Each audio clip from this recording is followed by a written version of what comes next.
Okay. Kiddos in worship with us, comfy in their seats. It's good to be good neighbors today. It turns out that yesterday was actually, I did not mean to do this, yesterday was Good Neighbor Day. Like, apparently that's a thing, and apparently it was yesterday by total coincidence. So, woo woo, go us, we're on theme. So what does a good neighbor do? Does anybody know what good neighbors do? They help each other. What else? They slow down when the kiddos are playing. That's right. They don't squish anybody in the street. That's right.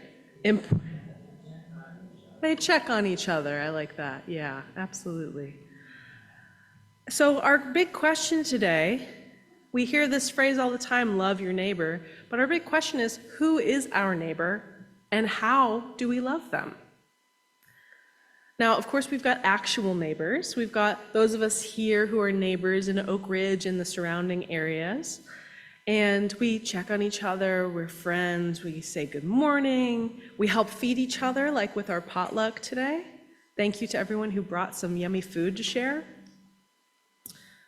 And of course, we've got our neighbors like the people who live in the houses right near us, which is maybe what we usually think of when we think of neighbor. And sometimes, because we live in close quarters, our actual neighbors can be challenging to love, right? Oh, you didn't mow your lawn the right height. Or your dog pooped under my tree. Or, sometimes actually being close to each other means it's really hard to be neighbors. For example, I live in a, what do they call it, a duplex. So I've got neighbors that we all share the same building and parking lot right in front of the building. And my neighbors have a big red car. And then recently they got a second big red car. And I was like, wow, really committing to the aesthetic. I only have a little small silver car.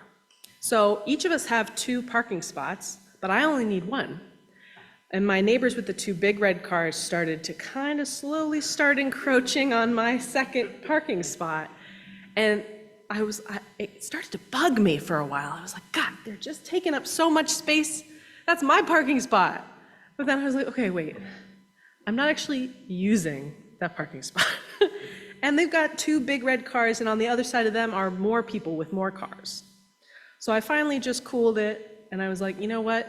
Unless my dad's coming to visit me or I've got a friend coming over, they can use that parking spot. I'm not gonna make a big deal out of it. So that was me trying to be a good neighbor to my big red car neighbors. Sometimes our neighbors love us in ways we don't quite understand. When I first moved here, I live in Maryville right now. When I first moved in, I had just pulled up in my U-Haul, my big orange and white truck full of my stuff. And my neighbor from the very end of the duplexes, there's 4 in a row, and she's on the very end, toddled right over. I had not been there 5 minutes, I kid you not. Toddled over, knocked on my little U-Haul door, introduced herself, and asked, would you like to come to my church? And that's normal down here. That's a way of being a good neighbor, trying to get people connected to the community. It was very sweet of her. And I was able to say, I'm taken, but thank you. I'm actually a minister, so I have a church. So sometimes we can offer something that our neighbor might like, and it might not be right for them, and that's okay. We are consent-based neighbors. We're allowed to say no, and if someone says no to something we offer, that's okay too. You make some peanut butter cookies, and it turns out they're allergic to peanuts, that kind of thing. Sometimes that happens.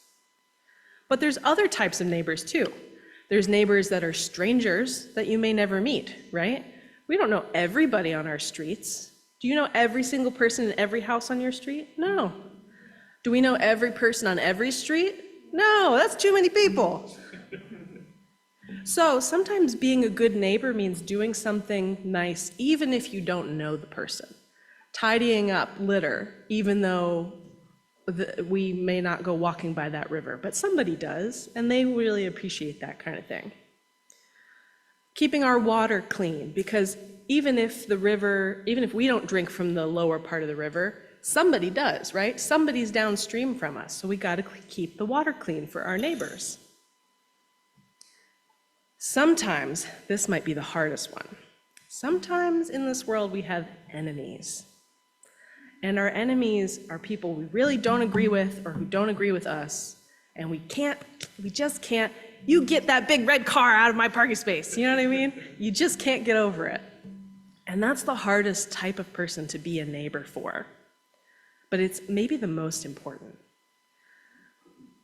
Enemies are kind of just a label we have in our head.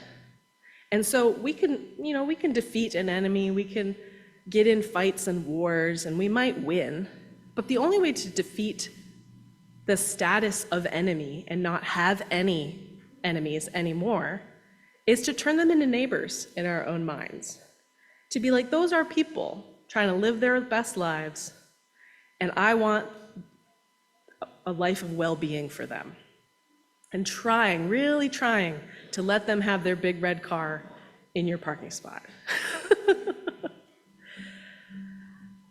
And that's what a lot of religions talk about. They get down to that enemy level and they say, that's the hardest one. That's the hardest one to turn into a neighbor, is an enemy.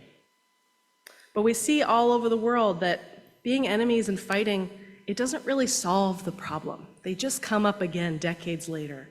Or the people that got killed in the war, their family members are angry and start a new war. It just goes around and around and around. The only thing that really defeats an enemy is peace. And then we have a whole different level of neighbor.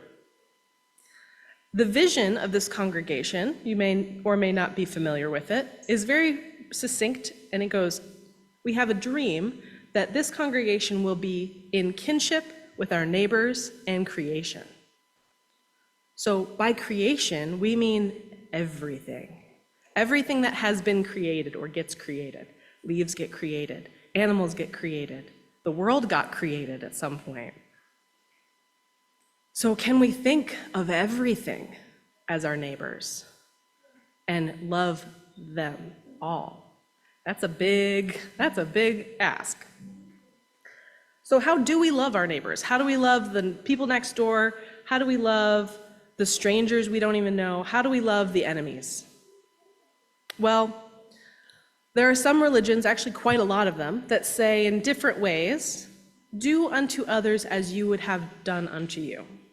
So don't hurt somebody if you don't want to be hurt. Don't step on somebody's toes if you don't want your toes stepped on. Don't steal somebody's toys if you don't want your toys stolen. You know, we have to treat others just like we would want to be treated. And that's a great starting place. If we just acted like that, actually a lot of problems might get solved pretty quickly. But there's another, so that's often called the golden rule, but there's another angle that people have started to talk about called the platinum rule, where you do unto others what they would like done. So like I was saying earlier, sometimes you bake peanut cookies for your neighbors and they're allergic, right? It's actually important that we find out, we ask, hey, I would love to bake you something. What kinds of food do you like, you know? Or if any of you have heard of love languages in relationships, sometimes we express ourselves differently. We express our care differently. Some people like a hug. Some people might want a handshake instead. Some people like presents. Some people are like, I don't want any more stuff in my house. So it's important that we ask or we be curious about how our neighbors want to be loved. Now, we have a little bit of a Mr. Rogers theme going. I tried to wear my little sweater, and we did a Mr. Rogers song. And Mr. Rogers had this great line that I really love. He said, love isn't a state of perfect caring. It's an active noun like struggle. So love isn't just a feeling. You may feel love, but it's also an action. It's what you do when you have that feeling. We have to actually put love in the world. We have to make love happen. We have to craft it. We have to give it. We have to remove stuff that gets in the way of love. And so it's really important to try to meet our neighbors, but to also recognize we can't meet everybody, can't know everybody, can't know all the people on our street. but to put more love out there in the world so that even if we don't know somebody, even if we can't communicate with our more than human kin, the animals and the plants, that love we put out in the world can grow so that we can flourish together. Lots of flowers and life and health and wellness. It's important that we meet our neighbors and learn how to love them, and that we tell our neighbors how we would like to be loved. So, with all that said, I am going to be very, very excited to join you all for the potluck this afternoon.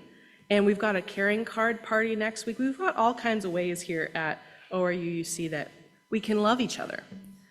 And one of those ways is by singing. So I'm going to invite you all to join our wonderful band. I'm going to speak slowly because I surprised them. To join in singing a song you all are probably familiar with, Lean on Me.